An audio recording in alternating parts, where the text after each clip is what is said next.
Good morning. Welcome back to Brandon Cooks. It has been a minute. It's been a couple months. How you doing? How the kids? How's the family? Yeah, I don't know. I've just been not cooking a lot of new things, doing a lot of repeat recipes, and probably eating out more than I should. But today the motivation has hit. So we're gonna make a recipe that I actually originally found on TikTok. So I will reference the creator in the comments. But this has become a recipe that I'm now known for, and they're awesome. But I also don't make them that often because I don't know. You know, like Phoebe, that episode where she talks about like I think it's her oatmeal raisin cookies and how she only makes them every now and then because she feels bad for the other cookies. It's like that sort of situation. So today we're making brown butter toffee chocolate chip cookies. These are the only chocolate chip cookies that I make now because they are that good. They require patience. So like this is not a thing that you're gonna start today and finish. Like this is a day plus activity, so just come along for the ride. It'll be great. We are going to start with our measurements. So I have in here 2 cups or 1 cup or 200 grams of dark brown sugar, not light brown, and a half cup or 100 grams of granulated white sugar. Baking is a science, and there are some recipes where I maybe don't care as much. This is not one of them. This is one where I actually pull out a handy scale that I got from like 10 bucks on Amazon. This is one that you want to measure and you want to get it right. Fun fact, I started this recipe and then I had to run to the store because I didn't have the right kind of chocolate for this. So I care that much because I want them to be perfect. So in my large bowl here, I'm going to add in 2 tablespoons, clearly it's morning and I haven't done this in a bit, 2 sticks of browned butter that I had go on the stove. My apartment smells amazing right now. So we're going to get this all in, make sure to scrape off all the brown bits in there. So it adds that really yummy, nutty flavor. And the brown butter does like make this, I'm just realizing that butter exploded all over my stove. That's fine. And then we're just gonna mix this together, get all the sugar hydrated. It's not really gonna dissolve, but you're gonna get it wet. And then we're gonna let this cool, and then we'll move on to our next part. So I'll come back with you in a little bit once this is ready, and I'll show you all the measurements for all of the dry ingredients and everything else that we're gonna do. So come back soon. Ooh, welcome back. All right, so my mixture has cooled. As a reminder, this was 2 sticks of brown butter, 200 grams of dark brown sugar, and 800 grams of white granulated sugar. To this, we're going to add room temperature 2 whole eggs and 1 egg yolk. I made some breakfast while this was happening, and I used that other egg white with my other eggs that I made because, you know, clearly I'm jacked and all about the protein. Okay, so we're gonna mix this in along with some vanilla. For this, I'm using vanilla bean paste. It just has a stronger flavor. I guess I make my own vanilla bean or vanilla extract, but for this, I really feel like this just adds another depth to it. So we're going to do, it's 2 teaspoons, yes, 2 teaspoons of vanilla. I found this on Amazon. It's becoming more common, so I think you can find it in some stores. But for me, Amazon was what won, and I'm getting down there, so I needed to order some more soon as well. All right, let's whisk this together.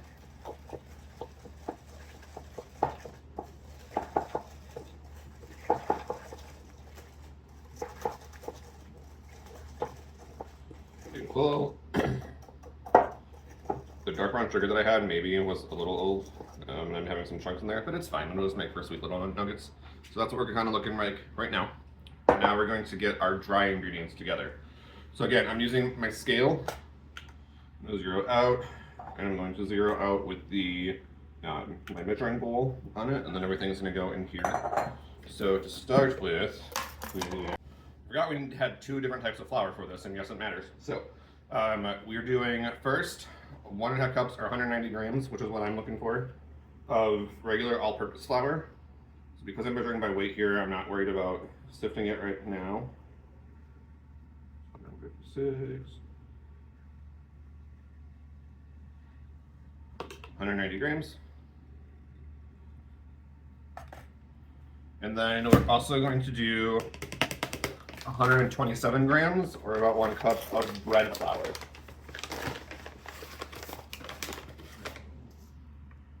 I don't use this much, so I don't have it in like a special container, but it also means I have to try really hard to not make a mess. And it went a little over, so I'll take some out. There we go.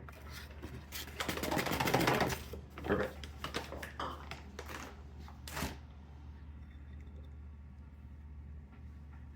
All right. We're also going to add in a teaspoon of baking soda. Make sure I got the right spoon.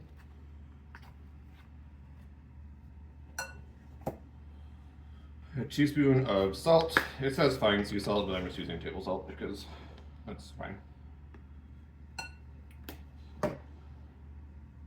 And then a teaspoon of instant espresso powder. This does matter. This is not instant coffee, it is instant espresso powder. I can't remember if I got it at a grocery store or if I ordered it online somewhere, but 1 jar will last quite a while. Unless, of course, you use it to make your espresso, and more power to you. Okay, there's that. And then we need a half teaspoon of baking powder. This is both powder and soda.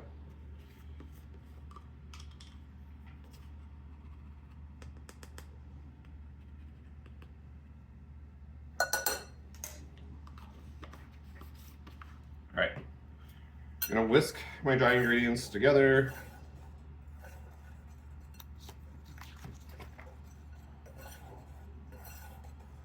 And then we're just going to mix the dry ingredients into the wet ingredients. This is a folding process, so if you're like David from Schitt's Creek, this could be a struggle. Okay, whisk out of here.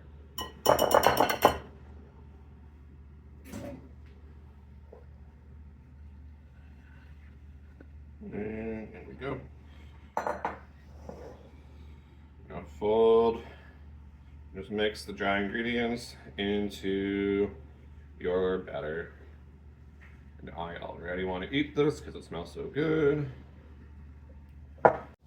Okay, so this is now what my dough looks like after I folded it all together. Now we need our chocolate. So for this, I use, this from Aldi, we can get it anywhere, the semi-sweet chocolate chunks, not chips. Chips are too small and they're just not going to add that like perfect gooiness that these cookies really deserve. Recipe calls for actually like a bar of chocolate that you've like chopped up. I like this, it works well and I think it adds a good texture to it. So this is what I'm using, and I want 10 ounces or 283 grams of this, which I think is usually almost the full bag. Or maybe it is the whole bag.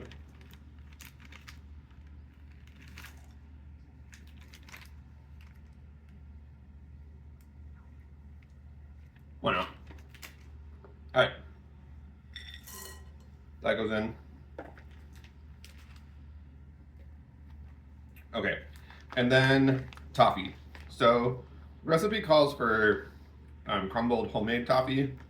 I'm not doing that. I haven't done that. I don't know how to do that. It's probably not as hard as I think it is.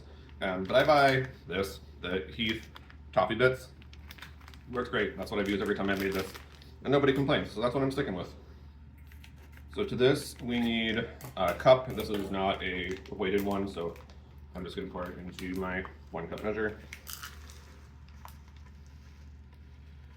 1 cup is also known as half the bag, so this will be good for 2 rounds of these cookies.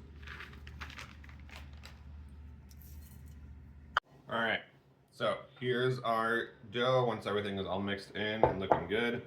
So here is like the hardest part, which is the weighting.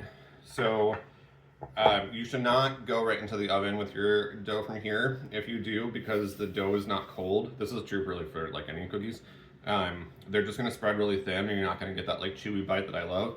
Now if you're like, this one guy that I used to know who only liked crunchy cookies because he was insane apparently, I guess go for it, but that's not what we're doing here. These cookies deserve the correct treatment. Recipe says to ball this up and wrap it in plastic and put it in the fridge for at least 24 hours. For me, that creates problems later on. It says like once you pull it out of the fridge to give it an hour and then scoop it up.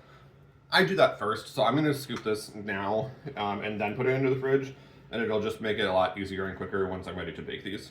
So I'm using an ice cream scoop, and I'll just kind of ball them together like this. And yes, these make large cookies. So this is like a one cookie at a time type thing. So this is about what I'm doing. And I'm going to put these into a container, which I'll probably need 2 of, and then I'm going to put them in the fridge.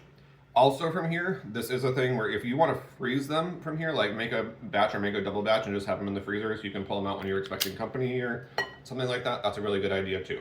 So I'm going to finish getting these all balled together into my fridge, and then I'll see you tomorrow when I go to bake these and bring them to somebody that I work with, because if I leave them here, I will eat all of the cookies, and I don't need that in my life right now as much as I would want it. So I'll see you tomorrow.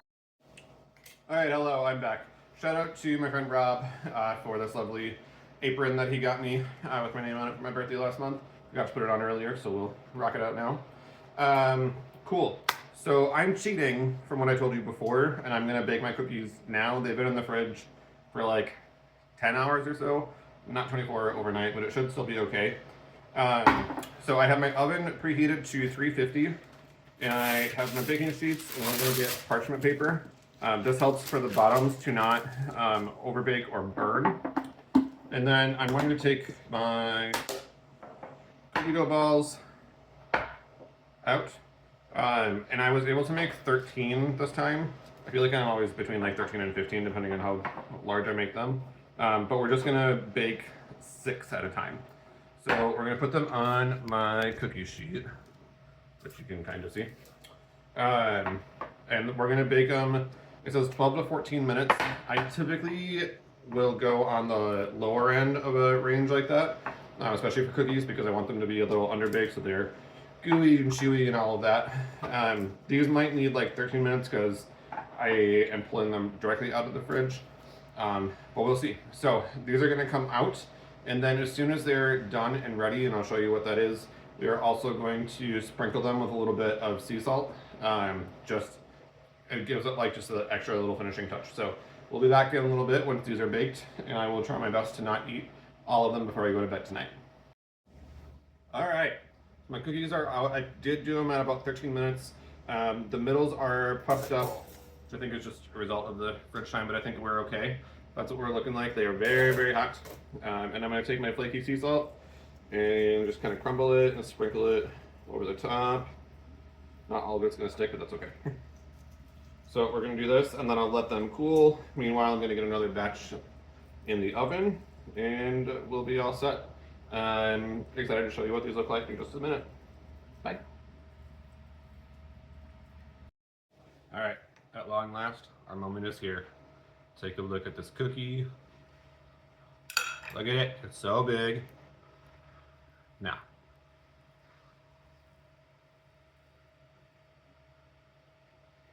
so chewy. And then I'm gonna take a bite, because then I'm gonna destroy this once the video is off, but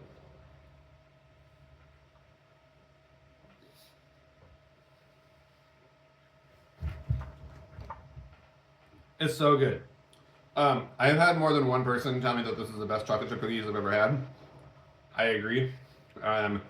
Make this. Once you do, you won't make any other chocolate chip cookies. This is the go-to recipe. Thank you to the original creator. Again, tag in the comments. Have a great day. Have a great cookie. Till next time.